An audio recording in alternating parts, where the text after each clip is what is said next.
Hi, my name is Trevor Truchon, and I'm a freshman here at the University of Wyoming. I'm also the founder of a company to be that I call SanMon, which is an abbreviation for sanitary monitoring. And that's probably not a term you've heard before, and that's because we're one of the first of our kind. While the company is relatively new, the idea behind the company has been in the works for a while. Last year I was a senior in high school, and for one of the classes I took, I was told to find a problem in the world and make a solution for that problem. I decided on porta potties because, let's face it, they're pretty gross. I took a survey of 86 people and found that 93% of them agree with me. So how do we make the porta potty less gross?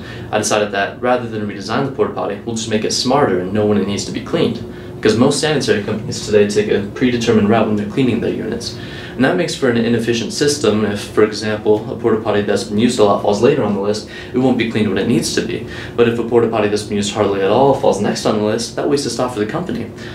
But if a porta potty knows when it needs to be cleaned, it can send that information back to the company, who can better schedule when they're going to clean their units. This makes the company more efficient, and it also ensures that their units are clean when they need to be.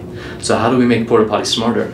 Behind me, this is the first prototype of what I call the SanMon unit. Now this is a box that can be mounted inside the porta potty to monitor certain things like the usage of the porta potty, the temperature, and the battery levels of the SanMon unit. And all that can be sent back to the company, who can determine when they're going to service that unit next. Not only that, but the SanMon unit can take some on-the-spot action as well. So if, for example, on a hot summer's day that porta potty's been used a lot, it can kick on a fan in the stack of the porta potty to draw out the gross air to replace it with fresh air. There's obviously more things that we can monitor, more on-the-spot actions we can take to make that porta potty cleaner, but this is just the first prototype.